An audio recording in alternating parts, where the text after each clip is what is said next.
Isang malamig na simoy ng hangin ang yumakap sa mukha ni Clara habang nakatayo siya sa labas ng malaking gate ng tahanan ng mga Santos.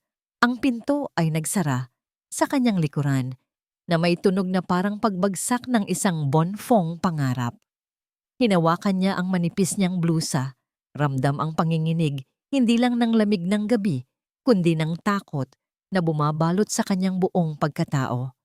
Sa kanyang kamay, hawak niya ang maliit na bayad na natanggap niya. Hindi sapat para sa isang linggong pagkain, lalo na para sa isang bagong simula. Sa di kalayuan, isang tunog ng kotse ang bumusina, malakas at agresibo na nagpaparamdam ng panganib. Hindi pa man tuluyang nagdidilim ang langit, ang puso ni Clara ay tila nilamon na ng kadiliman. Bawat hibla ng kanyang pagkatao ay sumisigaw ng pagkalito at kawalan ng katarungan. Bakit? Bakit siya ang kailangang magdusa? Paano siya mabubuhay sa labas ng mga pader na ito, kung saan ang bawat sulok ay tila nagbabanta sa kanya? Ang imahe ni Sofia, ang maliit na anghel na minahal niya, nang higit pa sa sarili, ay naglalaro sa kanyang isipan, nagpapalala sa sakit ng pagkawala. Ang mga salitang magnanakaw na ibinato sa kanya ay tila tumatatak sa kanyang tenga, nag-iiwan ng lamat sa kanyang dangal. Nakatayo si Clara sa labas ng maliwanag na bakuran ng tahanan ng mga Santos. Ang dating kanlungan na ngayon ay naging pinagmumulan ng kanyang pinakamalaking sakit. Ang hangin ng gabi ay tila may daladalang mga bulong ng paghuhusga. Ilang oras pa lang ang nakalilipas, siya ay si Clara, ang masipag at tapat na kasambahay na kinagigiliwan ni Sofia, ang batang prinsesa ng tahanang ito. Ngayon, siya ay isa na lamang dating empleyado, isang akusadong magnanakaw sa mata ng kanyang dating amo. Mariin niyang pinisil ang maliit na sobreng naglalaman ng kanyang pamamaalam na bayad. Hindi ito ang pinakamalaking insulto, ngunit ito ang pinakamasakit. Ang kapalit ng kanyang mga taong paglilingkod, ng kanyang walang sawang pag-aalaga kay Sofia, ay ang pagtatapon sa kanya na parang basura. Huwag kang mag-alala, Tita Clara. Bulong niya sa sarili. Pilit pinatitibay ang sarili. Mahahanap mo rin ang paraan. Ngunit ang kanyang tinig ay nanginginig, puno ng kawalan ng katiyakan. Sa kabilang banda ng gate, sa loob ng maluwag na sala, nakaupo si G. Fernando Santos. Ang kanyang mukha ay puno ng pagkadismaya at pagod. Sa kanyang tabi, si Gianna Veronica Herrera, ang kanyang kaibigang matagal nang nagpapanggap na tagahanga ng pamilya, ay naglalagay ng kamay sa kanyang balikat na parang nagbibigay ng pakikiramay. Ngunit sa ilalim ng kanyang malumanay na haplos, may kakaibang kislap sa kanyang mga mata. Nakakalungkot talaga, Fernando, sabi ni Veronica. Ang kanyang tinig ay puno ng pekeng awa. Pero kailangan mong maging mahigpit. Hindi pwedeng hayaang makalusot ang ganito sa iyong tahanan. Tumingin si G. Fernando sa direksyon ng gate, kung saan nakatayo pa rin si Clara na parang isang multo sa dilim. Hindi ko akalain na gagawin niya ito, sabi niya. Ang tinig ay puno ng pagtataka. Palagi ko siyang pinagkakatiwalaan. Ang tiwala, minsan, ay nagiging kahinaan, sagot ni Veronica. Tumatango-tango na, parang nagbibigay ng karunungan. Lalo na kung hindi mo kilala ang ugali ng tao. Sa loob ng kanyang silid, si Sofia ang 9 na taong gulang na batang babae na may malalaking mata at kuryosong isip ay nakadungaw sa bintana. Nakita niya si Clara sa labas, ang kanyang tita Clara na kasing amo ng kanyang ina na nawala noong siya'y maliit pa. Nakita niya ang luha sa mga mata nito at ang takot sa kanyang mukha. Alam niyang may mali. Narinig niya ang pag-uusap ng kanyang ama at ni Tita Veronica. Narinig niya ang salitang magnanakaw, ngunit hindi siya naniniwala. Alam niya sa kanyang puso na si Tita Clara ay hindi gagawa ng ganoon. May iba pang nangyayari. Biglang, isang malakas na busina ang umalingaw-ngaw mula sa labas ng kalsada, malapit sa kinatatayuan ni Clara. Isang itim na sasakyan ang nagmamaneho ng mabilis Ang mga ilaw nito ay nakatutok sa kanya. Napatakbo si Clara palayo. Ang kanyang puso ay kumakabog ng malakas. Napatingin si J. Fernando at si Veronica sa labas. Ano iyon? Tanong ni J. Fernando. Siguro may sundo na siya, sabi ni Veronica, na may bahid ng pagmamadali sa kanyang tinig. Mas mabuti na nga na umalis na siya agad. Ngunit sa loob ni Sofia, isang malakas na hinala ang nabuo. Hindi ito ang pagkakataon na may naghatid kay Clara. May kakaiba. May mali. Ang kanyang maliit na isip ay nagsimulang bumuo ng isang plano, isang lihim na misyon upang malaman ang katotohanan sa likod ng pagkawala ng hikaw at ng biglaang pagpapaalis kay Tita Clara. Ang kanyang pagmamahal sa kasambahay na gaya ng isang ina ay higit na matimbang kaysa sa anumang alahas sa mundo. Ang gabing iyon, habang si Clara ay naglalakad sa madilim na kalsada, dala ang bigat ng akusasyon at kawalan ng katiyakan, si Sofia naman ay nagpupuyat, nag-iisip kung paano niya sisimulan ang kanyang sariling imbestigasyon. Ang mga pader ng tahanan ng mga Santos ay hindi kayang itago ang isang kasinungalingan ng magpakailanman. Ang simula ng katotohanan ay nagsimula na sa isang maliit na puso na puno ng tapang at pagmamahal. Ang gabi ay malalim na, ngunit para kay Clara, ang kadiliman ay hindi lamang nasa paligid. Ito ay nasa loob ng kanyang puso. Malamig at mabigat, bawat hakbang niya palayo sa tahanan ng mga Santos ay tila 1 milya ang layo mula sa kaisa-isang lugar na itinuring niyang tahanan. Wala siyang patutunguhan. Ang mga ilaw ng syudad ay kumukutitap, ngunit hindi ito nagbibigay ng liwanag sa kanyang daan. Sa halip, ang mga ito ay tila mga matang mapanghusga, sumusuri sa kanyang maruming damit at sa kawalan ng pag-asa sa kanyang mga mata. Napadaan siya sa isang maliit na restaurant. Sa loob, sa likod ng salamin, isang pamilya ang masayang nagtatawanan habang kumakain. Ang ama, ang ina, at ang kanilang maliit na anak na babae. Napahinto si Clara at isang mainit na luha ang pumatak mula sa kanyang mata. Naalala niya si Sofia. Kumusta na kaya ang bata? Nakakain na kaya siya? Sino ang nagbasa sa kanya ng kwento bago matulog? Ang sakit sa kanyang dibdib ay mas matindi pa sa gutom na nararamdaman niya sa kanyang tiyan. Pinilit niyang maglakad muli, palayo sa eksenang nagpapaalala sa kanya ng lahat ng nawala sa kanya. Kinabukasan, ang unang sinag ng araw ang gumising sa kanya mula sa malamig na bangko sa isang parke. Ang katawan niya ay nananakit at ang kanyang lalamunan ay tuyo. Kailangan niyang maghanap ng trabaho. Kahit ano. Pumasok siya sa isang maliit na karinderya. Ma'am, baka po kailangan niyo ng tagahugas ng plato? Kahit anong trabaho po. Pakiusap niya. Ang kanyang boses ay mahina. Sinuri siya ng may-ari mula ulo hanggang paa. May papeles ka ba? NBI clearance? Saan ka galing? Napayuko si Clara. Wala po akong dala ngayon, ma'am. Pero masipag po ako. Umiling ang babae. Pasensya na, Hija. Hindi kami tumatanggap ng basta-basta. Mahirap na. Paulit-ulit niyang narinig ang salitang pasensya na sa buong maghapon. Sa isang labanderya, sa isang maliit na tindahan, sa isang bahay na naghahanap ng hardinero, tila isinara ng mundo ang lahat ng pinto para sa kanya.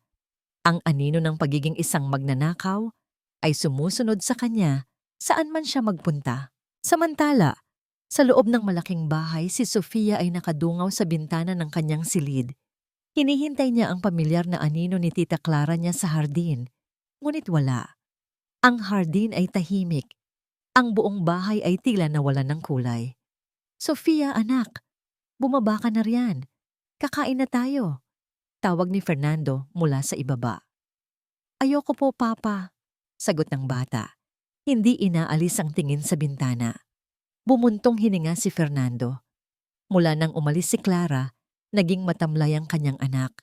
Sa isang sulok ng kanyang isip, nagsisimula siyang magtanong kung tama ba ang kanyang naging desisyon. Hayaan mo na muna siya, Fernando, sabi ni Veronica na biglang lumitaw sa kanyang tabi. Nag-aalala lang yan.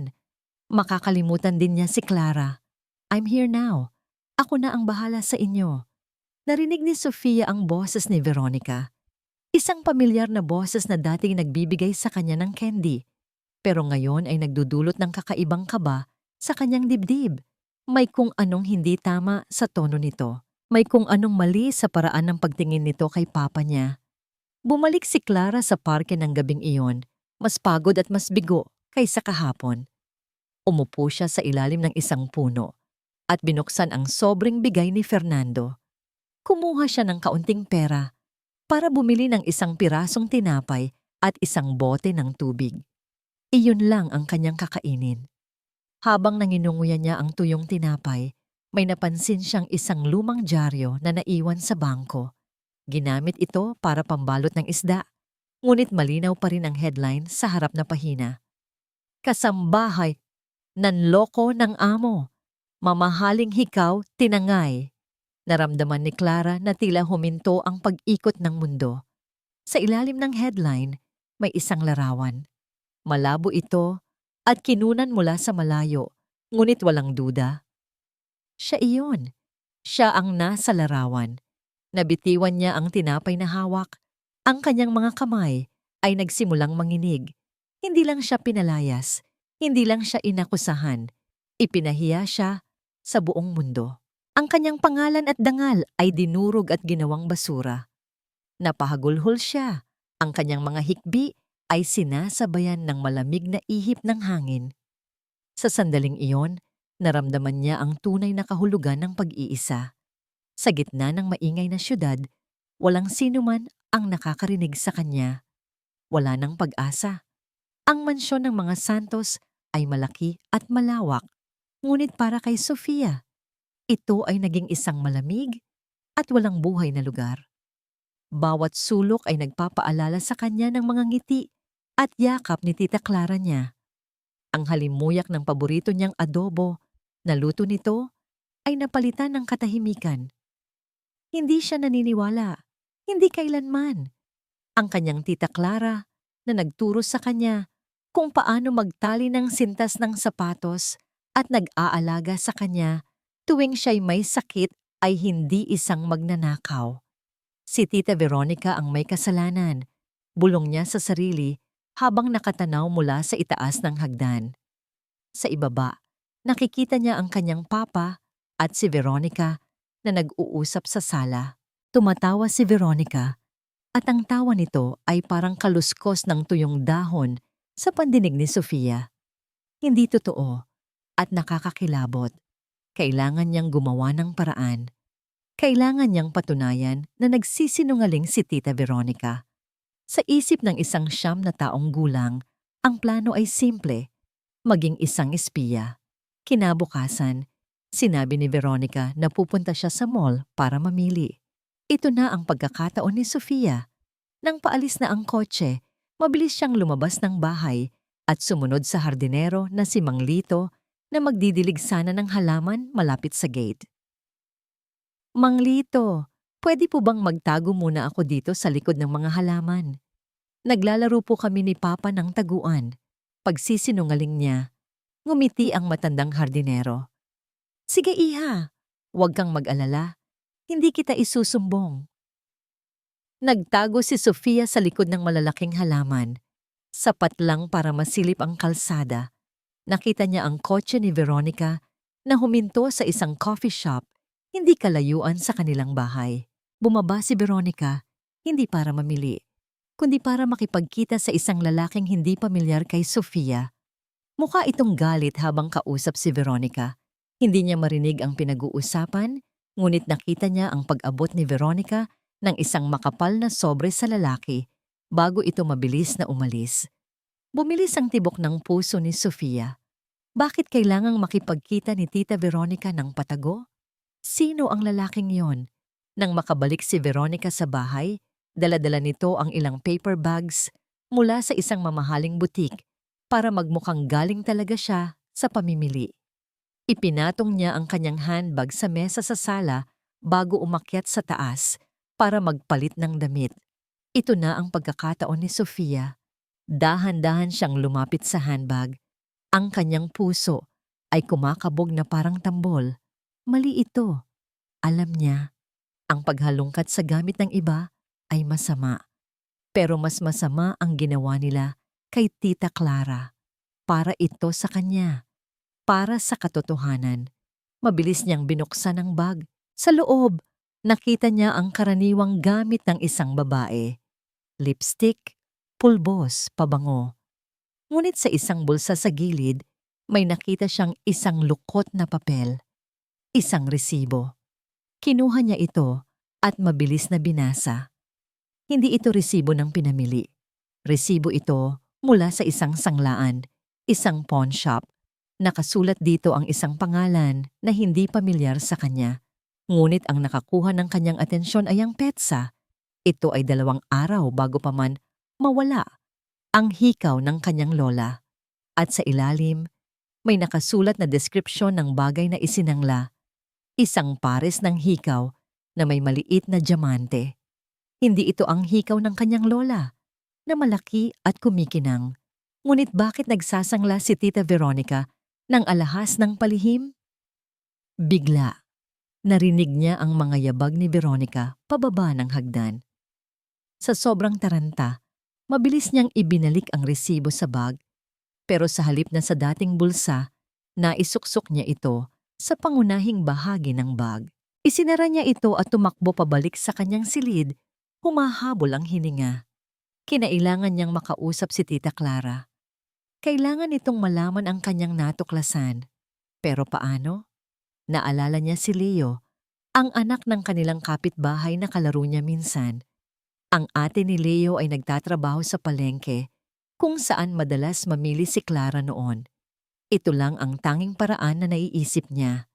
Kumuha si Sofia ng isang maliit na papel mula sa kanyang notebook at nagsulat gamit ang kanyang pambatang sulat kamay. Tita Clara, si Sofia po ito. Miss na kita. May nalaman po ako. Mag-ingat ka po kay Tita V. Mahal kita. Tinupin niya ito sa pinakamaliit na parisukat na kaya niya. Kinabukasan, lumabas siya para hanapin si Leo. Ibinigay niya ang sulat kasama ang kaunting barya mula sa kanyang ipon. Leo, please, pakiusap niya. Pakibigay ito sa ate mo. Sabihin mo ibigay niya kay Tita Clara kapag nakita niya sa palengke. Importante po ito. Tumango ang bata. Kinuha ang sulat at ang barya at tumakbo paalis. Isang maliit na sinag ng pag-asa ang sumilay sa puso ni Sofia. Sa hapunan ng gabing iyon, napansin ni Fernando ang pananahimik ng kanyang anak. Halos hindi nito ginagalaw ang pagkain sa plato. Sofia, anak, may problema ba? Malambing na tanong niya. Matamlay ka nitong mga nakaraang araw. Umiling lang si Sofia. Hindi makatingin ng diretso sa kanyang ama. Paano niya sasabihin ang kanyang mga hinala kung ang kanyang papa ay bulag sa kabaitan ni Tita Veronica? Pagod lang po ako sa school, papa, sabi niya. Isang malalim na buntong hininga ang pinakawalan ni Fernando.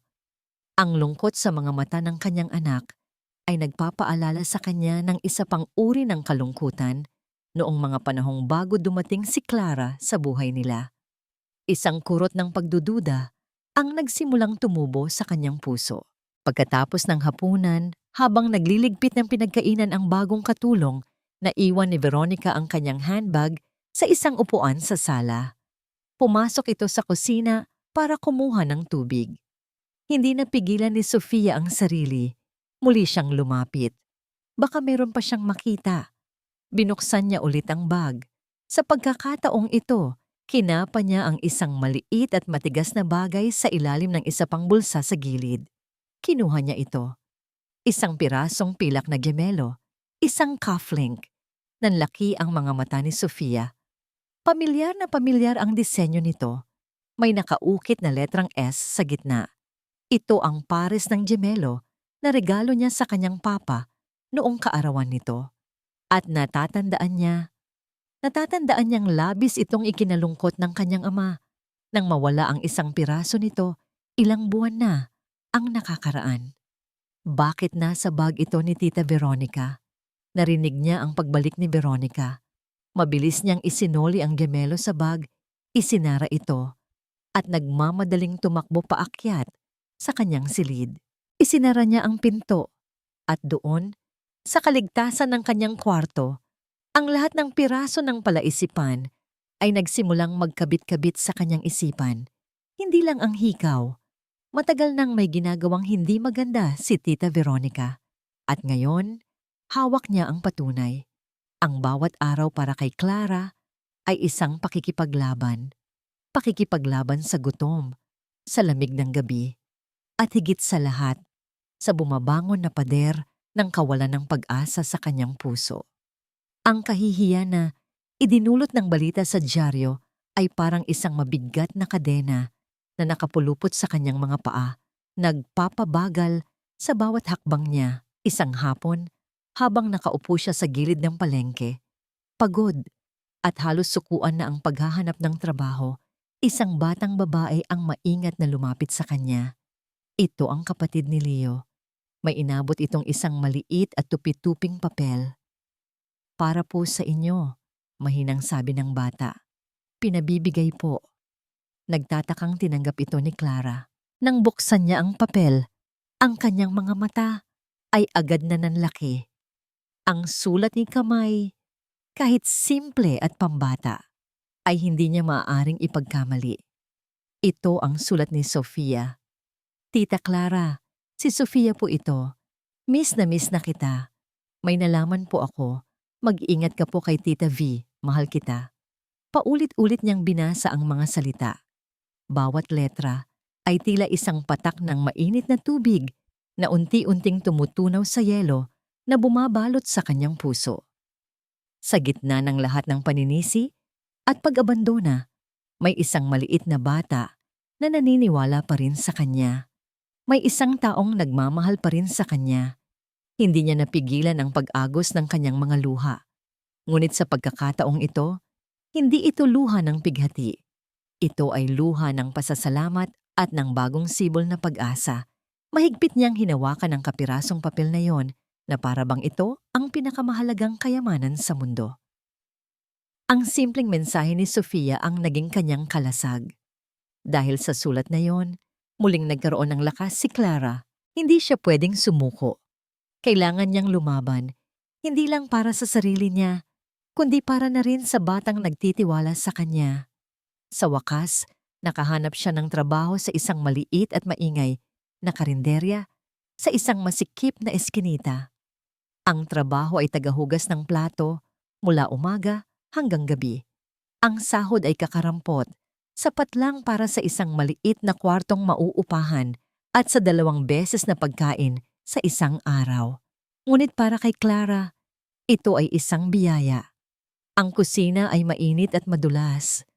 Ang mga plato ay tila walang katapusan, ngunit tinitiis niya ang lahat.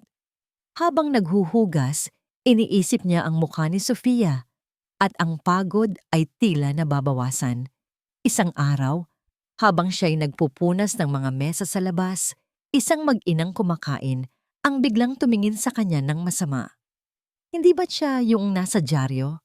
Bulong ng ina sa kanyang kasama, sapat na ang lakas para marinig ni Clara. Yung katulong na magnanakaw, nakakatakot naman. Dito na pala siya nagtatrabaho ngayon. Naramdaman ni Clara ang pag-init ng kanyang mga pisngi. Napayuko na lamang siya at bumalik sa kusina. Dala ang maruming basahan at ang masakit na salita na tumusok sa kanyang puso. Ngunit sa halip na magpatalo, huminga siya ng malalim. Para kay Sofia, bulong niya sa sarili. Lalaban ako. Samantala, sa mansyon, hindi nakaligtas sa matalas na mata ni Veronica ang mga lihim na kilos ni Sofia. Napansin niya ang madalas na pagkawala ng bata sa hardin at ang mga kakaibang tanong nito tungkol sa kanya. Isang araw, nakita niyang may hawak si Sofia na isang lumang resibo. Agad niyang kinabahan. Naghalongkat ang bata sa kanyang gamit. Kinausap niya si Fernando. Fernando, napapansin ko lang, parang may kakaiba kay Sofia. Simula niya, ang boses ay puno ng pagkukunwaring pag-aalala. Lagi siyang nag-iisa. Baka, baka masyado niyang dinamdam ang pag-alis ni Clara. Baka may masamang impluwensya na naiwan ng babaeng yon sa kanya. Dahil sa mga salitang iyon, lalong nag-alala si Fernando para sa anak at lalong lumayo ang loob nito sa alaala ni Clara. Ito mismo ang gusto ni Veronica. Kinailangan ni Veronica na siguraduhing hindi na muling makakalapit si Clara sa pamilya Santos. Kailangan niyang putulin ang anumang ugat na nag-uugnay dito. Isang gabi, pagkatapos ng trabaho, habang naglalakad si Clara sa isang madilim na bahagi ng kalye pauwi, isang mamahaling itim na kotse ang biglang huminto sa kanyang tabi. Bumukas ang bintana sa passenger seat. Si Veronica. "Clara," sabi nito. Ang boses ay malamig at matalas. "Akala ko ba malinaw na ang lahat? Layuan mo na ang pamilya Santos." Natigilan si Clara. "Wala po akong ginagawang masama, ma'am," sagot niya. Nanginginig ang boses. "Talaga ba?" Isang mapanuyang ngiti ang gumuhit sa labi ni Veronica. "Alam kong nakikipag-ugnayan ka pa rin kay Sofia. Tigilan mo na yan kung ayaw mong masaktan.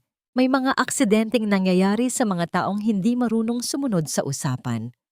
Bago pa man makasagot si Clara, mabilis na isinara ni Veronica ang bintana at humarurot paalis ang sasakyan.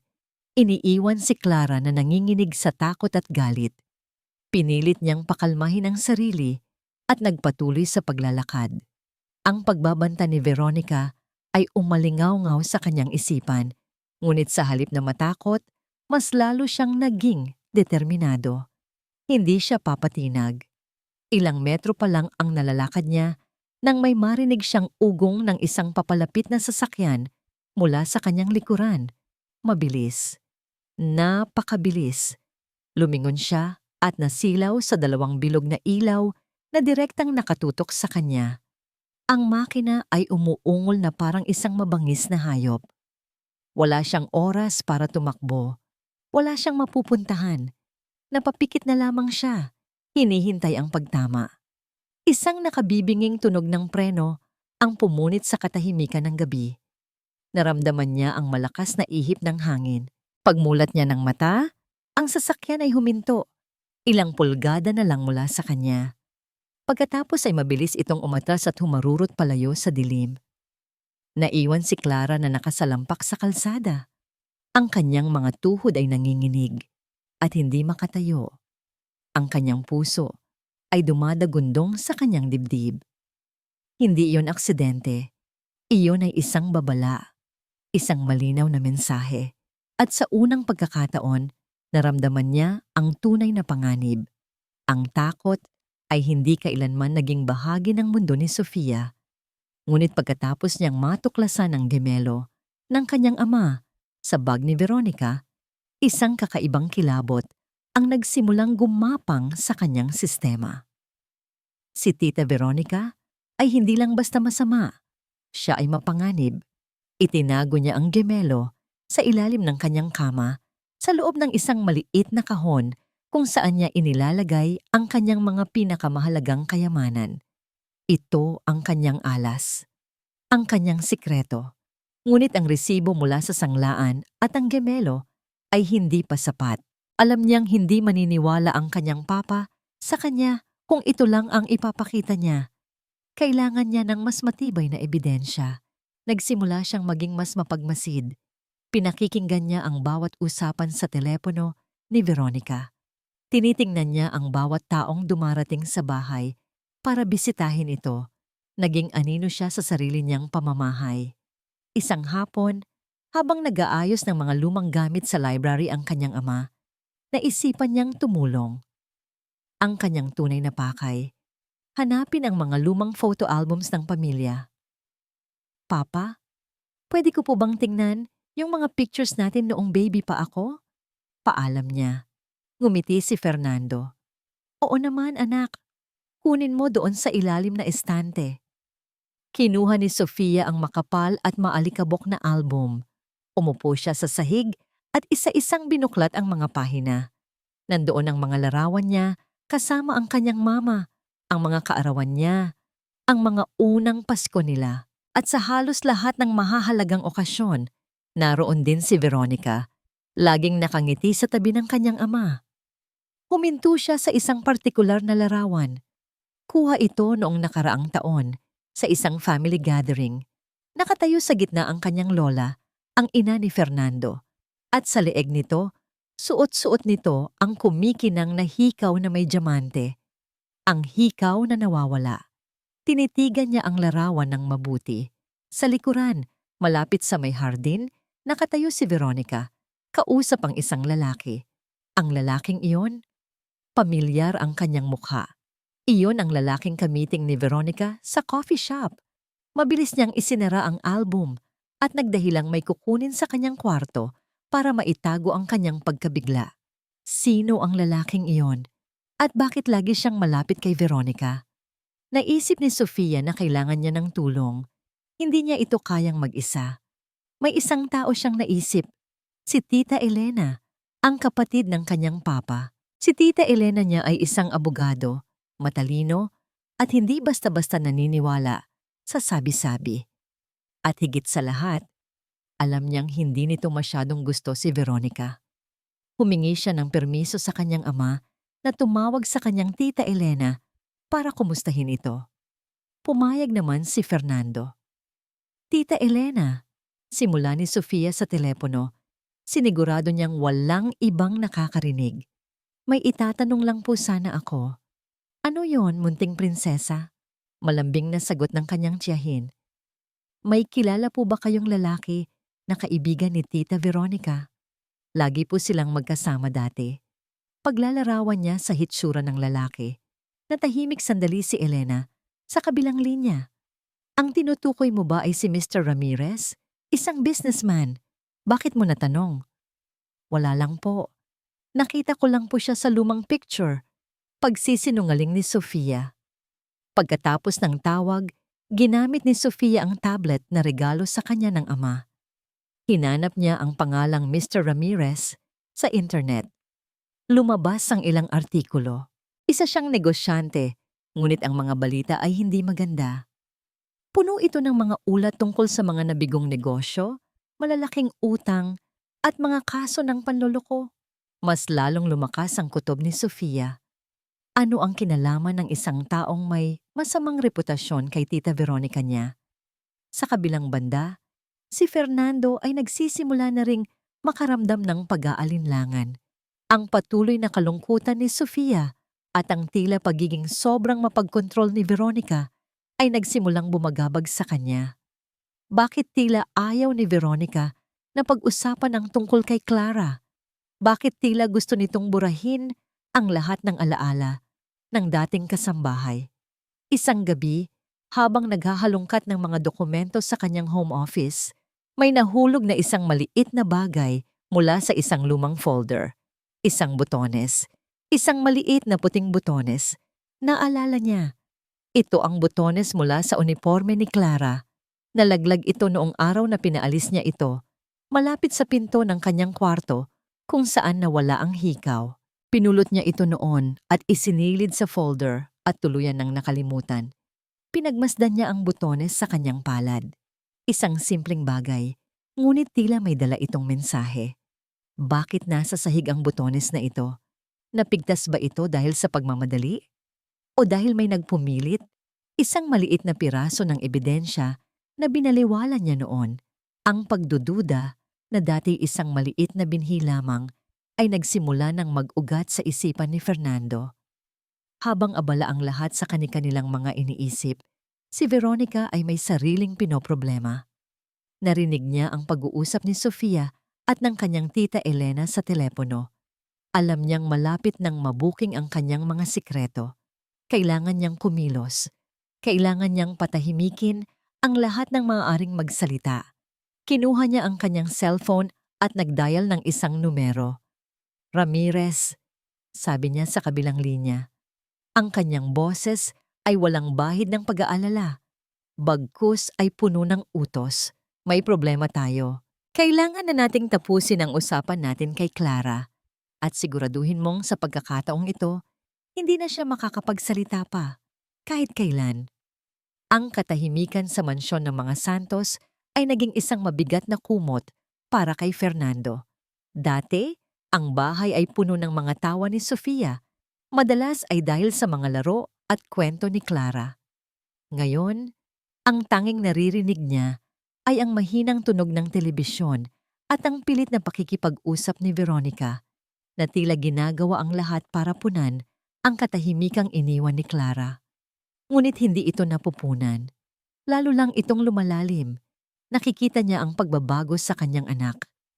Ang dating masayahing si Sofia ay naging malungkutin at palaging tila may malalim na iniisip. At sa tuwing sinusubukan niyang kausapin ito, isang pader ang tila humaharang sa pagitan nila. Isang gabi habang naghahapunan, sinubukan niyang pagaanin ang suwasana.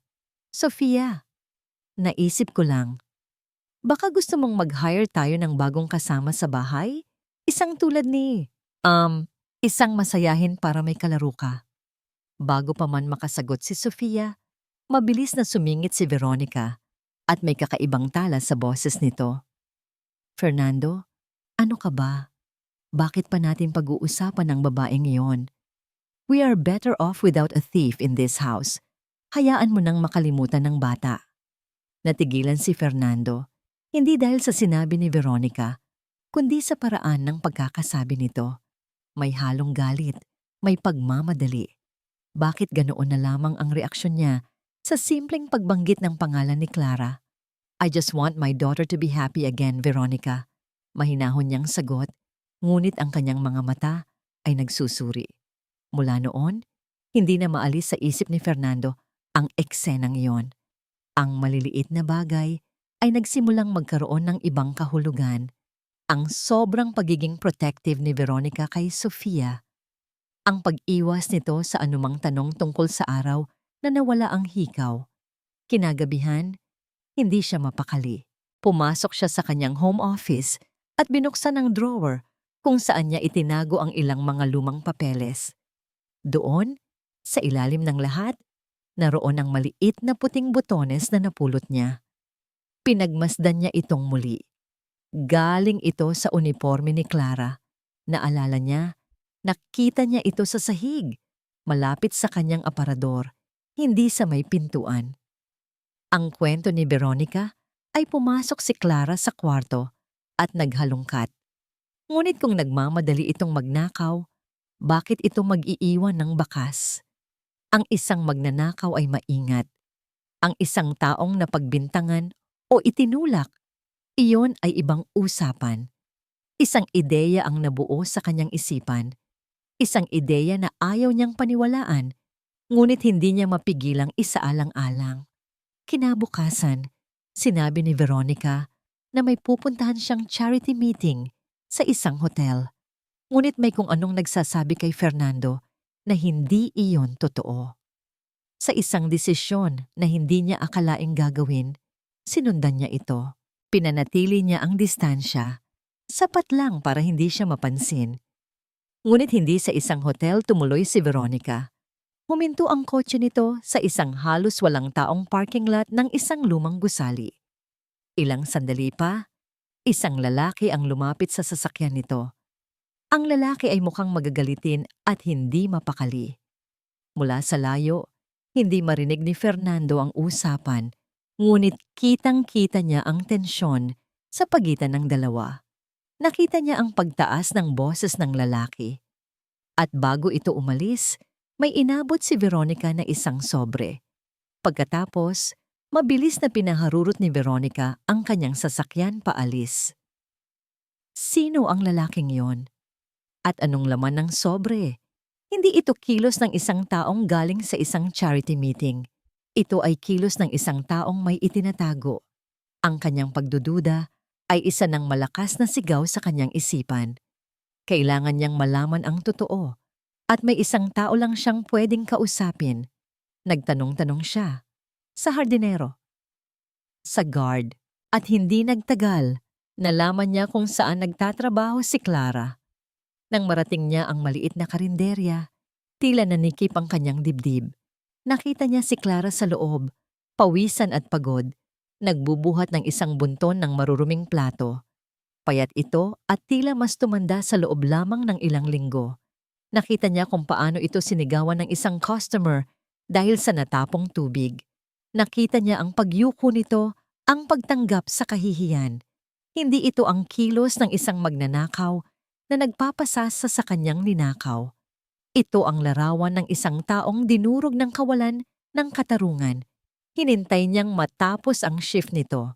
Sa isang eskinita, habang naglalakad si Clara pauwi, tinawag niya ang pangalan nito. Clara! Lumingon ito at sa mukha nito ay bakas ang gulat at takot. Agad itong umatras. Sir! Nanginginig na sabi nito. Wala po akong ginagawa.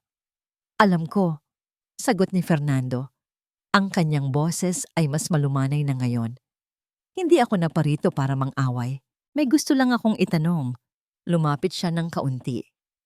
Noong araw na yon, pumasok ka ba sa loob ng kwarto ko? Umiling si Clara. Ang mga luha ay nagsisimula nang mamuo sa kanyang mga mata. Hindi po, sir. Tumayo lang po ako sa may pintuan. Kayo po mismo ang nagsabi sa akin na hintayin ko kayo doon habang may hinahanap kayo. Ang mga salitang yon ay tumama kay Fernando na parang kidlat. Naalala niya. Tama si Clara. Siya nga ang nagsabi noon. Pero kung ganoon, inilabas niya mula sa kanyang bulsa ang maliit na puting butones. Kung sa may pintuan ka lang, paano napunta ang butones na ito sa tabi ng aparador ko sa loob? Tumingin si Clara sa butones, pagkatapos ay kay Fernando. Ang kanyang mukha ay puno ng pagkalito at takot. Ngunit para kay Fernando, ang lahat ay biglang naging malinaw na parang kristal. Hindi si Clara ang nagsisinungaling. Ang pagkikita nila ni Fernando ay nag-iwan kay Clara ng magkahalong emosyon. Sa isang banda may bahagyang kaluwagan dahil sa unang pagkakataon, may isang taong nagduda sa kwento ni Veronica. Ang butones, ang simpleng butones na yon ay maaaring maging susi sa pagpapatunay ng kanyang kawalang sala. Ngunit sa kabilang banda, mas lumaki ang kanyang takot. Kung si Fernando ay nagsisimula nang mag-imbestiga, tiyak na malalaman ito ni Veronica. At ang babaeng iyon ay hindi titigil hanggat hindi niya natitiyak ang kanyang pagkapanalo. Ang muntik na aksidente sa kalsada ay isang malinaw na patunay nito. Ang buhay ay nagpatuloy sa karaniwang hirap, ngunit ang bigat sa kanyang dibdib ay tila nadagdagan. Bawat anino sa gabi ay nagdudulot sa kanya ng kaba. Bawat ugong ng sasakyan ay nagpapabilis ng tibok ng kanyang puso. Isang gabi, pagka-uwi niya mula sa trabaho, pagod na pagod at babasa ng ambon, isang malaking kandado ang sumalubong sa kanya sa pinto ng kanyang inuupahang kwarto. May nakasulat sa isang kapirasong karton, pinalayas dahil hindi nagbabayad. Nanlamig ang buong katawan ni Clara. Hindi pa dapat bayaran ng upa hanggang sa susunod na linggo. Kinatok niya ang pinto ng may-ari ng paupahan, isang matandang babae na laging nakasimangot. Aling Nena, bakit po? Tanong niya. Nanginginig ang boses. Huwag ka nang magtanong, sabi ng matanda. Hindi man lang siya tinitingnan sa mata. Isang babae ang nagpunta dito kanina. Binayaran na niya ang lahat ng utang mo sa akin at nagbigay pa ng sobra para palayasin ka na. Ayoko ng gulo, Clara. Umalis ka na. Veronica. Alam ni Clara na si Veronica ang may gawa nito. Tinanggalan siya nito ng tahanan. Gaano man ito kasimple. Tinulak siya nito palabas sa kadiliman. Wala siyang nagawa, kundi kunin ang kanyang maliit na bag ng damit na inilabas na ng matanda at maglakad palayo. Ang ulan ay nagsimulang lumakas at ang bawat patak ay tila nakikisama sa kanyang pagluha. Wala na siyang pera, wala na siyang matutulugan, wala na siyang pupuntahan. Ito na marahil ang dulo, ang pagsuko. Dulo ang umupo siya sa waiting shed sa kanto. basang-basa at nanginginig sa ginaw. Dito, sa gitna ng malakas na buhos ng ulan, naramdaman niya ang ganap na pagkatalo. Nawala na ang lahat ng pag-asa, nadala ng sulat ni Sofia at ng pag-uusap nila ni Fernando. Paano siya lalaban kung wala na siyang lakas? Paano niya ipagtatanggol ang sarili kung ang kalaban niya ay kayang bilhin ang lahat? Napayakap na lang siya sa kanyang sarili, hinahayaang talunin siya ng lungkot at lamig. Bigla, isang payong ang sumilong sa kanya mula sa ulan. Nag-angat siya ng tingin. Inaasahan na isang estranghero lang ang naawa sa kanya. Ngunit hindi. Ang kanyang mga mata ay nanlaki sa gulat. Tita Clara, isang maliit na boses, isang pamilyar na mukha, si Sofia. Sa likod ng bata, nakatayo si Fernando, hawak ang payong. Ang mukha nito ay puno ng pag-aalala at pagsisisi. Sofia, sir, paano niyo ako nahanap? Nauutal na tanong ni Clara. Sinabi sa akin ng may-ari ng karinderya kung saan ka nakatira. Paliwanag ni Fernando. Hindi ako mapakali. Alam kong may gagawin si Veronica. Lumuhod si Sofia at niyakap si Clara ng mahigpit. Tita Clara, sorry po. Humihikbing sabi ng bata. Sorry po sa ginawa ni Papa. Sabi ko naman po sa kanya hindi kayo magnanakaw eh. Ang yakap ng bata ay parang isang mainit na kumot na bumalot sa nanlalamig na katawan ni Clara. Muli siyang napaiyak, ngunit sa pagkakataong ito, may kasama ng ginhawa. Hindi mo kasalanan, mahal, sabi niya habang hinahaplos ang buhok ni Sofia. Inilahad ni Fernando ang kanyang kamay. Clara, tumayo ka na dyan. Hindi ka namin pwedeng iwan dito. Inabot niya sa kanya ang isang sobre. Ito, kunin mo muna. Pera yan. Humanap ka ng mas ligtas na matutuluyan. Huwag kang mag-alala. Hindi ka na mag-iisa sa laban na to. Tumingin si Clara sa pera. Pagkatapos ay sa mukha ni Fernando. Nakita niya ang sinseridad sa mga mata nito. Nakita niya ang pagsisisi. At ito, sabi pa ni Fernando, may inilabas siyang isang bagay mula sa kanyang bulsa. Isang maliit, itim na voice recorder. Kinausap ko ang guard natin kanina. Naalala niyang may kotseng pumasok sa subdivision noong araw na yon na hindi pamilyar. Kinuha ko ang CCTV footage. Hindi malinaw ang mukha, pero malinaw ang plate number. At ang plate number? Nakarehistro sa isang kumpanyang pag-aari ni Mr. Ramirez. Napatitig si Clara. Ang pangalang yon. Narinig na niya iyon dati. Si Mr. Ramirez ang kasama ni Tita Veronica sa coffee shop. Biglang sabi ni Sofia. Ang lahat ng piraso ng palaisipan ay nagdudugtong na. Ngunit kasabay ng paglilinaw ng katotohanan ay ang paglala ng panganib. Natuklasan ni Veronica na kumikilos na si Fernando. At alam ni Clara na sa susunod na pagkakataon, hindi na lang isang babala ang ipapadala nito. Ang hangin sa loob ng mansyon ng mga Santos ay biglang naging mabigat at siksik para kay Veronica. Hindi ito dahil sa panahon. Ito ay dahil sa paraan ng pagtingin ni Fernando sa kanya nitong mga nakaraang araw. Ang dating puno ng pagtitiwala at paghanga ng mga mata ay napalitan ng isang malamig at mapanuring titig. Alam niyang may nagbago. Alam niyang nakipagkita ito kay Clara. Mahigpit ang pagkakahawak ni Veronica sa kanyang cellphone. Ang mga kuko niya ay halos bumaon na sa mamahaling case. Isang ugat ang pumitik sa kanyang sentido. Ang lahat ng kanyang pinaghirapan, ang dahan-dahang paglason sa isip ni Fernando, ang pagbuo ng isang perpektong imahe ng isang mapagmalasakit na kaibigan ay unti-unting guguho dahil sa isang hamak na katulong at isang pakialamerang bata. Hindi siya papayag. Tapos na ang pagiging maingat. Tapos na ang dahan-dahang pagkilos. Kung gusto nila ng digmaan, ibibigay niya ito sa kanila. Isang digmaan na tatapusin niya sa isang bagsakan, isang malakas, nakakahiya, at pinal na pagsabog. Umupo siya sa kanyang vanity table at tumingin sa salamin. Ang babaeng nakatingin pabalik sa kanya ay kalmado sa labas, ngunit sa loob ng mga mata nito ay nag-aalab ang isang apoy ng galit at desperasyon. Kailangan niya ng isang plano na hindi lang magpapatahimik kay Clara, kundi dudurog din sa tiwala ni Fernando kay Sofia. Kailangan niyang ipakita kay Fernando na ang dalawang taong ito ay hindi mga biktima, kundi mga ahas na nagkutsabahan para sirain siya. At alam na niya kung saan ito gagawin. Sa isang lugar na pampubliko, kung saan hindi makakatanggi si Fernando, kung saan ang kahihiyan ay magiging sandata niya. Sa isang mall, kinuha niya ang kanyang cellphone at unang tinawagan si Ramirez. May pagbabago sa plano? Malamig niyang sabi, walang anumang pagbati. Ang pagbabanta ay hindi na sapat. Ang amo niya ay nagsisimula ng magtanong, ayusin mo ang lahat.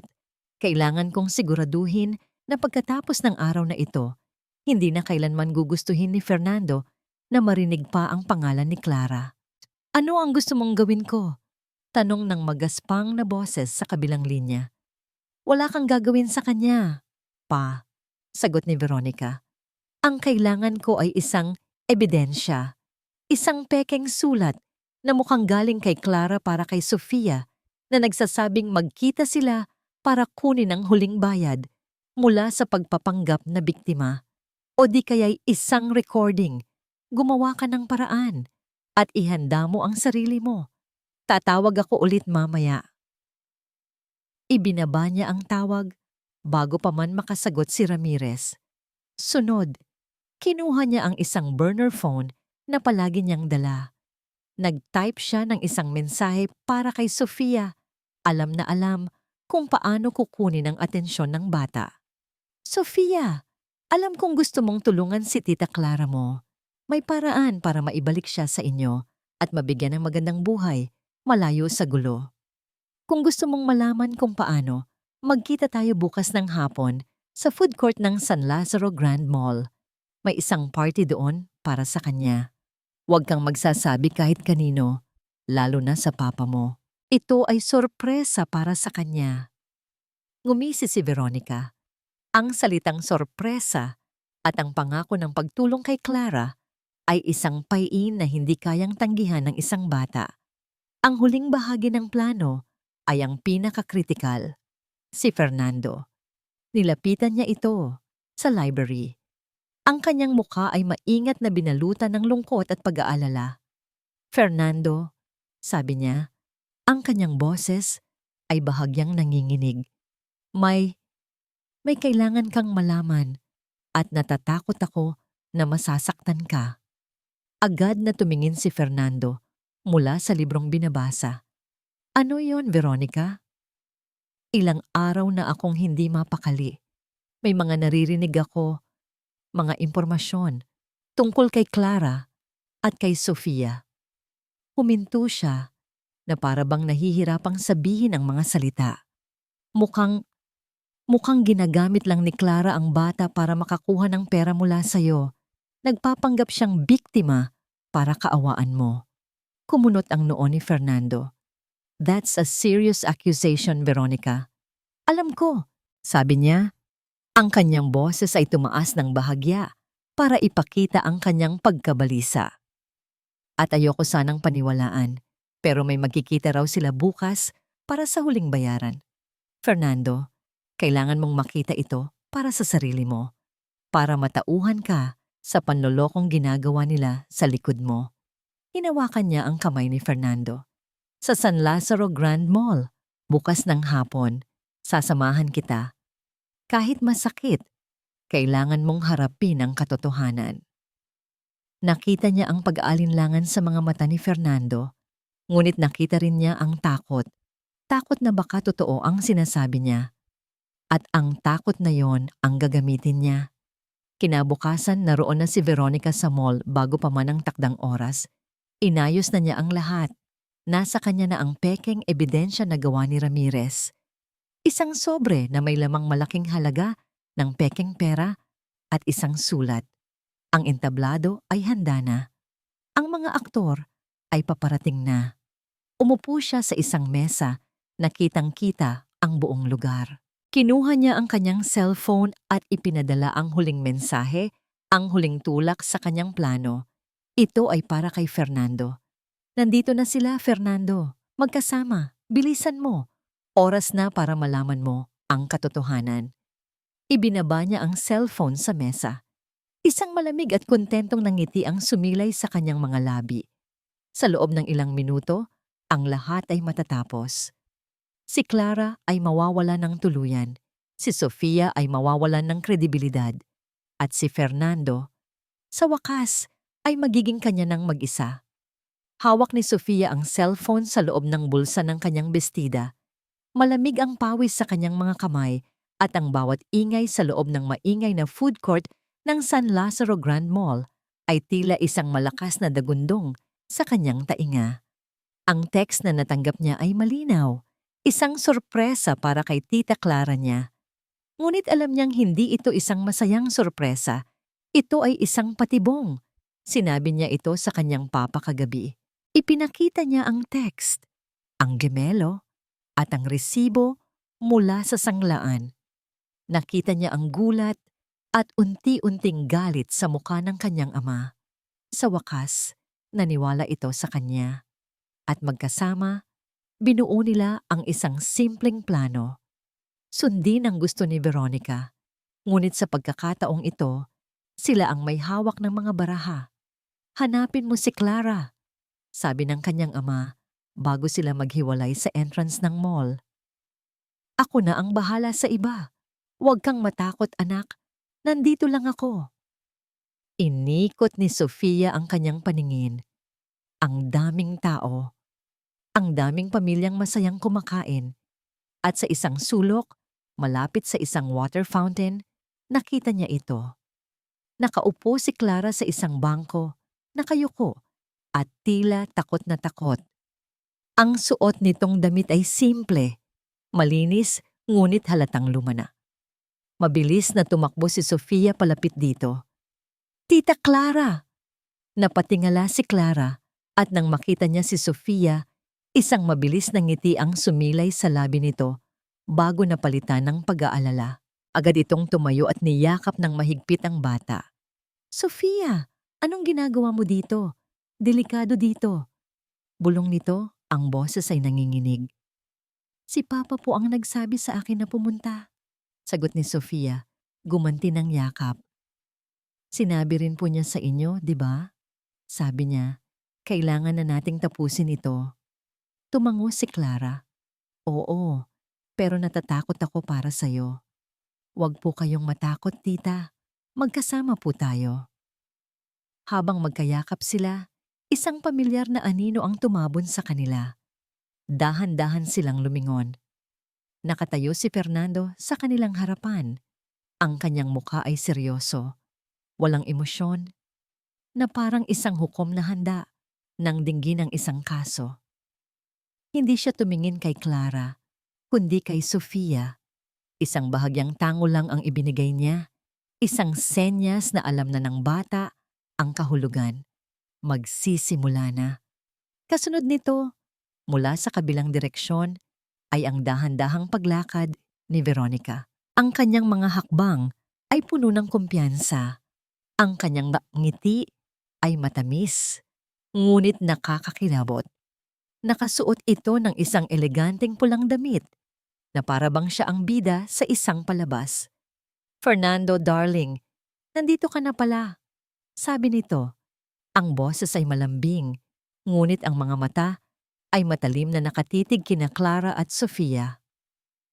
At tignan mo nga naman, nagkita na pala ang dalawang magkutsaba. Ilang mga tao sa paligid ang nagsimulang magtinginan, naku-curious sa namumuong eksena. Ito mismo ang gusto ni Veronica. Ang atensyon, ang audience. Tumayo si Veronica sa gitna ng maliit na espasyo. Sapat lang para marinig siya ng mga taong malapit. Itinaas niya ang kanyang kamay na parang isang politikong mangangampanya. Patawad sa abala. Simula niya, ang kanyang boses ay puno ng pekeng kababaang loob. Ako po si Veronica Herrera, Isang kaibigan ng pamilya Santos. Itinuro niya si Fernando. Matagal ko nang pinagmamasdan ang paghihirap ng kaibigan ko dahil sa isang mapagpanggap na babae. Ang kanyang daliri ay lumipat at itinuro si Clara na napahawak ng mahigpit sa braso ni Sofia. Ang babaeng iyan, pagpapatuloy ni Veronica, palakas na ng palakas ang boses, ay hindi lang isang magnanakaw, isa siyang dalubhasang manloloko. Ginamit niya ang kabaitan ng aking kaibigan at higit sa lahat, ginamit niya ang kahinaan ng isang inosenteng bata. Isang mabilis na sulyap kay Sofia para lamang makakuha ng pera. Sinungaling! Hindi napigilang sigaw ni Sofia. Isang mabilis na tingin ang ibinigay sa kanya ni Fernando. Isang babala na manahimik muna.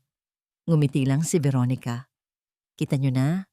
Maging ang bata ay naturuan na niyang magsinungaling para sa kanya. Nakakaawang bata, nabulag sa mga pekeng kwento at pag-aalaga. Bumaling siya kay Fernando. Ang kanyang mukha ay nagpapakita ng labis na awa. Fernando, ginawa ko ito dahil nagmamalasakit ako sa'yo. Ayokong makita kang niloloko. Ayokong makita na sinisira nila ang pamilya mo. Kailangan mong makita ang katotohanan. Naramdaman ni Sofia ang panginginig ng kamay ni Clara. Tumingin siya sa kanyang papa, naghahanap ng kasagutan. Ngunit si Fernando ay nanatiling tahimik. Ang kanyang mukha ay hindi mabasa. Nagsimulang matakot si Sofia. Paano kung naniniwala pa rin ang papa niya kay Tita Veronica? Ito na ang pagkakataon niya. Ang sandali na pinaghandaan nila. At ngayon, sabi ni Veronica, na parang isang magician na maglalabas ng kanyang grand finale para patunayan ang lahat ng sinasabi ko. May kinuha siyang isang sobre mula sa kanyang bag. Iwinagayway niya ito sa ere para makita ng lahat. Nandito sa loob ang katibayan, ang bayad na hinihingi ni Clara para sa kanyang huling palabas, ang patunay ng kanilang kasakiman. Habang dahan-dahan niyang bubuksan sana ang sobre, sa sandaling ang lahat ng atensyon ay nasa kanya, alam ni Sofia na ito na ang tamang oras. Bumitaw siya sa pagkakahawak ni Clara. Humakbang siya pasulong, palayo sa anino ng kanyang ama, at papalapit sa liwanag kung saan nakatayo si Veronica. Ang lahat ng mata ay napunta sa kanya. Isang maliit na batang babae na humaharap sa isang dragon. Itinaas niya ang kanyang kamay at sa loob nito, hawak niya ang cellphone. Ang screen nito ay naka-on at handa na. Ang lahat ng ingay sa food court ay tila humina at naging isang malayong ugong na lamang. Ang tanging malinaw sa pandinig ni Sofia ay ang malakas na kabog ng kanyang dibdib. Nakatutok ang mga mata ni Veronica sa kanya. Ang matamis ng ngiti nito ay biglang naglaho at napalitan ng pagkainis. Sofia, bumalik ka sa papa mo. This is a conversation for adults. Sabi ni Veronica. Pilit pinapanatili ang kanyang composure. Ngunit hindi natinag si Sofia. Humigpit ang hawak niya sa cellphone. Hindi po ito usapan ng matatanda, Tita Veronica. Usapan po ito ng tama at mali. Bumaling siya sa mga taong nakatingin sa kanila. Ang kanyang boses, kahit nanginginig ng bahagya, ay malinaw at puno ng determinasyon. Sabi po niya, si Tita Clara ay masama. Sabi po niya, niloloko lang kami. Pero yun po ba talaga ang totoo? Ano bang pinagsasabi mo? Bata ka? Pasigaw na tanong ni Veronica. Ang pagtitimpi ay tuluyan nang nawawala. Hindi niya ito pinansin. Sa halip, pinindot niya ang play button sa cellphone. Isang boses ang umalingaw-ngaw mula sa speaker ng telepono. Boses ni Veronica, ngunit hindi ito malambing. Ito ay malamig, mayabang, at puno ng kasamaan. Ramirez, sabi ng boses sa recording, may problema tayo. Kailangan na nating tapusin ang usapan natin kay Clara at siguraduhin mong sa pagkakataong ito, hindi na siya makakapagsalita pa kahit kailan. Isang kolektibong paghinga ng gulat ang narinig mula sa mga nakikinig. Ang mukha ni Veronica ay biglang namutla na parang papel. Ang kanyang mga mata ay nanlaki sa hindi makapaniwalang pagtingin sa cellphone na hawak ni Sofia. Paano? Peke yan. Gawa-gawa lang yan ng bata. Sigaw ni Veronica. Ang kanyang boses ay nagiging desperado. Ngunit hindi pa tapos si Sofia. Nag-swipe siya sa screen at ipinakita ang isang larawan. Ang larawan mula sa lumang album. Kung peke po ito, peke din po ba ito? Kayo po, kasama ang isang lalaki na maraming utang at kaso ng panloloko. Ang pangalan niya po ay Mr. Ramirez. Nakatayo si Clara sa likod. Nanginginig ngunit puno ng paghanga sa tapang ng batang pinoprotektahan niya. Ang maliit na si Sofia ay naging isang higante sa kanyang paningin. Ngayon, oras na para siya naman ang tumulong. Dahan-dahan siyang humakbang pasulong hanggang sa makatabi niya si Sofia. Nakita niya ang takot at galit sa mga mata ni Veronica, isang kombinasyon na nagpapatunay ng kanyang pagkakasala. At kung peke pa rin po ang lahat ng yan, sabi ni Clara, ang kanyang boses ay mahina, ngunit matatag. Baka po ito ay hindi. Mula sa kanyang bulsa, dahan-dahan niyang inilabas ang isang bagay. Ang maliit at puting butones. Itinaas niya ito. Ang butones na ito ay galing sa uniforme ko. Natagpuan ito ni Sir Fernando sa loob ng kwarto niya, sa tabi ng aparador. Pero noong araw na yon, hanggang sa pintuan lang po ako. Hindi po ako pumasok sa loob. Tumingin siya ng diretso sa mga mata ni Veronica. Kaya ang tanong po, paano napunta ang butones ko sa loob? Maliban na lang kung may nagtulak sa akin papasok at sa pagpupumiglas ko, napigtas ito. Ang katahimikan ay nakabibingi. Ang lahat ng mga piraso ng palaisipan ay isa-isang nabubuo sa isipan ng mga nakikinig. Ang pekeng ebidensya sa sobrang hawak ni Veronica ay wala ng halaga. Biglang, sa isang iglap ng purong desperasyon, sumugod si Veronica. Hindi kay Clara, kundi kay Sofia. Sinubukan niyang agawin ng cellphone, ang kanyang mukha ay nababalutan ng galit. Akin na yan, sinungaling kang bata ka. Ngunit bago pa man niya mahawakan si Sofia, isang malakas na braso ang humarang sa kanya. Si Fernando. Ang kanyang mukha ay hindi na blangko. Ito ay puno ng galit na hindi pa nakikita ni Veronica kailanman. Wag na wag mong sasaktan ang anak ko, Veronica.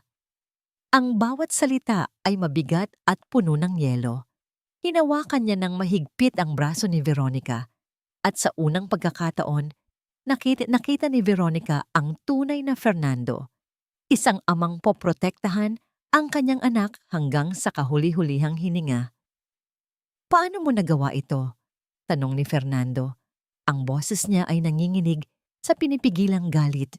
Sa amin, sa anak ko, pagkatapos ng lahat ng tiwala na ibinigay ko sa'yo. Fernando, hindi totoo yan. Yan. Maniwala ka sa akin. Pagmamakaawa ni Veronica, ngunit ang kanyang mga salita ay wala ng bigat. Tapos na ako sa pakikinig sa'yo, sabi ni Fernando. Kasabay nito, 2 security guard ng mall ang lumapit na sinenyasan na pala niya kanina pa. Bitawan mo ako. Hindi niyo ako pwedeng galawin. Sigaw ni Veronica habang hawak na siya ng mga guard. Talaga ba? Sabi ni Fernando. At mula sa kanyang bulsa, inilabas niya ang kanyang sariling cellphone at ipinakita ang isang litrato. Ang malinaw na kuha ng CCTV sa plate number ng kotse ni Ramirez na pumasok sa kanilang subdivision. Ang panloloko ay isang bagay, Veronica. Pero ang pagtangkang saktan si Clara at ang paggamit sa anak ko, iyan ay krimen na. Habang hinihila palayo ng mga guard si Veronica, ang kanyang mukha ay nag-iba. Ang pagmamakaawa ay napalitan ng purong puot. Tumingin siya kay Clara, pagkatapos kay Sofia, at sa huli kay Fernando. Hindi pa tayo tapos. Sigaw niya. Ang kanyang boses ay umalingaw-ngaw sa buong food court. Tandaan niyo yan, hindi pa ito ang katapusan. Ngunit habang tinitingnan nila ang paglayo ng babaeng minsan nilang tinuring na kaibigan, alam nilang ito na ang katapusan ng kanyang mga kasinungalingan. Ang katotohanan, sa wakas, ay lumabas na. Ang ingay ng food court ay unti-unting humina at napalitan ng sirena ng papalapit na sasakyan ng pulis. Para kay Clara, ang lahat ay tila gumagalaw sa ilalim ng tubig. Mabagal, malabo, at hindi kapani-paniwala. Ang tanging malinaw na bagay sa kanyang mundo ay ang mahigpit na pagkakahawak ng maliit na kamay ni Sofia sa kanya. Isang angkla sa gitna ng naguguluhang dagat. Dinala sila sa pinakamalapit na presinto ng pulisya, hindi bilang mga akusado, kundi bilang mga testigo. Sa isang maliit at malamig na opisina, muli nilang ikinuwento ang lahat, mula sa pagkawala ng hikaw hanggang sa mga pagbabanta ni Veronica. Isang matandang pulis na may mabait na muka ang tumingin kay Clara pagkatapos makuha ang kanyang salaysay. "Ma'am Clara Reyes," sabi ng pulis, ang kanyang boses ay magalang.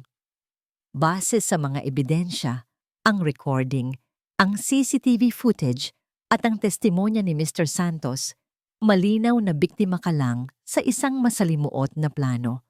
Malinis na po ang pangalan ninyo. Patawad sa anumang kahihiyan na naidulot nito sa inyo. Ang mga salitang iyon, "malinis na po ang pangalan ninyo," ay tumagos sa puso ni Clara na parang sinag ng araw pagkatapos ng isang mahabang bagyo. Ang bigat na matagal na niyang pinapasan sa kanyang balikat ay biglang gumaan. Napapikit siya at isang huling butil ng luha, isang luha ng ginhawa, ang pumatak mula sa kanyang mata. Tapos na. Sa wakas, tapos na ang bangungot. Ang biyahe pauwi ay tahimik. Si Sofia, pagod sa lahat ng nangyari, ay nakatulog sa balikat ni Clara. Si Fernando ang nagmamaneho, ang kanyang mga mata ay nakatuon sa daan. Ngunit alam ni Clara na ang kanyang isip ay nasa malayo. Nang huminto sila sa tapat ng gate ng mansyon, ang gate na minsan ay isinara sa kanyang harapan, bumaling si Fernando sa kanya. Ang mukha nito ay puno ng emosyon na hindi niya pa nakikita dati. Isang halo ng malalim na pagsisisi at sakit. "Clara," simula niya, ang kanyang boses ay basag. Walang salita ang sapat para sabihin kung gaano ako nagsisisi. "Patawarin mo ako." Hindi ito simpleng sorry. Ito ay isang pag-amin. "Patawarin mo ako dahil naging bulag ako." Pagpapatuloy niya, hindi inaalis ang tingin sa kanya. "Patawarin mo ako dahil mas pinaniwalaan ko ang isang kasinungalingan kaysa sa mga taon ng katapatan na ipinakita mo. Ang katotohanan ay nasa harapan ko lang pala, sa mga mata ng sarili kong anak, pero hindi ko ito nakita. Dahil sa akin, dumanas ka ng hirap na hindi mo dapat maranasan. Patawad, Clara." Tumingin si Clara sa natutulog na si Sofia. Pagkatapos ay kay Fernando. Nakita niya ang sinseridad sa bawat salita nito. Ang galit at sakit na naramdaman niya ay unti-unting napalitan ng pag-unawa. "Tinatanggap ko po, sir." Mahina niyang sagot. Umiling si Fernando. "Fernando. Just Fernando." Binuhat niya ng maingat si Sofia papasok ng bahay. Sumunod si Clara. Ang bawat hakbang ay tila bago at lumanang sabay. Ang bahay ay pamilyar, ngunit ang pakiramdam ay iba na. Wala na ang takot. Wala na ang anino ng pagdududa. Inilapag ni Fernando si Sofia sa malaking sofa sa sala. Pagkatapos ay humarap siyang muli kay Clara. "Ang bahay na ito ay hindi naging isang tahanan mula noong umalis ka," sabi niya. "Naging malamig. Naging malungkot. Alam kong hindi sapat ang sorry, pero sana bigyan mo kami ng isa pang pagkakataon. Umuwi ka na, Clara. Hindi bilang isang utos, kundi bilang isang pakiusap." Sa pagkakataong yon, nagising si Sofia. Nakita niya si Clara at ang kanyang ama na nakatayo. Ngumiti siya, isang antok na nangiti, at ibinuka ang kanyang mga braso. "Tita Clara, uwi ka na po." Hindi na napigilan ni Clara ang sarili. Lumapit siya at niyakap ng mahigpit ang bata. Sa pagkakataong ito, wala nang panganib, wala nang takot. Tanging pagmamahal at ang saya ng muling pagkikita. Isang yakap na naghilom sa lahat ng sugat ng maglaon habang umiinom sila ng mainit na tsokolate sa sala. Ang katahimikan ay hindi na mabigat. Ito ay payapa. Nagkwento si Sofia tungkol sa kanyang investigasyon at sa unang pagkakataon, sa loob ng maraming linggo, isang tunay na tawa ang kumawala mula sa mga labi ni Fernando. Isang tawa na sinabayan ni Clara. Mula sa kinauupuan niya, tanaw ni Clara ang hardin sa labas, naliligo sa liwanag ng buwan. Ang mga halaman na minsan niyang inalagaan ay naroroon pa rin, matatag na nakatayo. Katulad niya, isang bagong simula. Isang bagong umaga ang naghihintay at sa piling ng 2 taong nagpapatunay na ang tiwala at pagmamahal ay laging nananaig. Alam ni Clara na sa wakas, nakauwi na talaga siya. Lumipas ang ilang buwan. Ang hangin sa loob ng mansyon ng mga Santos ay muling napuno ng init at sigla. Ang mga alaala ng takot at pagdududa ay unti-unting napalitan ng mga bagong sandali ng tawanan at pagmamahalan. Nakatayo si Clara sa kusina. Hinahalo ang paboritong sinigang ni Sofia. Suot pa rin niya ang kanyang uniforme, ngunit hindi na ito uniforme ng isang simpleng kasambahay. Para sa kanya, ito na ang uniforme ng isang tagapag-alaga, isang kaibigan, isang kapamilya. Tita Clara, naamoy ko na yan. Sigaw ni Sofia habang tumatakbo papasok ng kusina. Ang kanyang mukha ay puno ng saya. Lumundag ito at niyakap si Clara mula sa likod. Ang bango! The best ka talaga! Ngumiti si Clara at ginulo ang buhok ng bata. Malapit nang maluto. Tawagin mo na ang papa mo para makakain na tayo. Tumango si Sofia at tumakbo paalis. Papa, kakain na daw po, sabi ni Tita Clara. Habang pinagmamasdan niya ang papalayong si Sofia, isang damdamin ng pasasalamat ang bumalot sa puso ni Clara. Ang lahat ng kanyang pinagdaanan, ang bawat luha, ang bawat gabing walang katiyakan, lahat ay may kapalit. Ang relasyon nila ni Fernando ay nagbago rin. Wala na ang dating distansya sa pagitan ng amo at empleyado. Napalitan ito ng respeto at isang malalim na pagkakaibigan. Madalas silang nag-uusap habang nagkakape sa umaga. Pinag-uusapan ang tungkol kay Sofia, sa mga halaman sa hardin o sa simpleng mga bagay sa buhay. Natutunan ni Fernando na makinig, hindi lang sa mga salita, kundi pati na rin sa sinasabi ng puso. Isang hapon, habang nagdidilig si Clara ng mga rosas sa hardin, lumapit si Fernando. May dalang 2 tasa ng tsa. Para sa'yo, sabi niya. Iniabot ang isang tasa. Salamat po, Fer. Natigilan si Clara. Salamat, Fernando. Ngumiti siya. Hindi pa rin siya sanay. Ngunit unti-unti na niyang natututunan. Umupo sila sa isang bench na nakaharap sa hardin. Nakatanggap ako ng balita tungkol kay Veronica. Sabi ni Fernando. Ang kanyang boses ay kalmado. Nahatulan na siya. Ilang taon din siyang mawawala. Natahimik si Clara. Wala siyang naramdamang saya o paghihiganti. Tanging isang bahagyang lungkot para sa isang taong hinayaang lamunin ng inggit at galit ang kanyang puso. Sana magbago siya, mahina niyang sabi. Tumango si Fernando. Sana nga. Tumingin ito sa kanya. Clara, may isang bagay pa akong gustong sabihin. Huminga ito ng malalim. Nag-set up ako ng isang trust fund para sa'yo, para sa pag-aaral, o kung gusto mong magtayo ng sarili mong negosyo balang araw. Hindi ito bayad sa lahat ng nangyari. Ito ay isang pasasalamat at isang paraan para masigurado na hindi mo na kailanman mararanasan ulit ang hirap. Naramdaman ni Clara ang pag-init ng kanyang mga mata. Fernando, hindi mo kailangang gawin yan. Kailangan, mariing sabi niya. Dahil hindi ka lang isang empleyado dito, Clara. Pamilya ka. At inaalagaan ng pamilya ang isa't isa. Kinagabihan, may isang maliit na salusalo sa bahay. Kaarawan ng kapatid ni Fernando na si Elena. Naroon ang mga malalapit na kaibigan at kapamilya.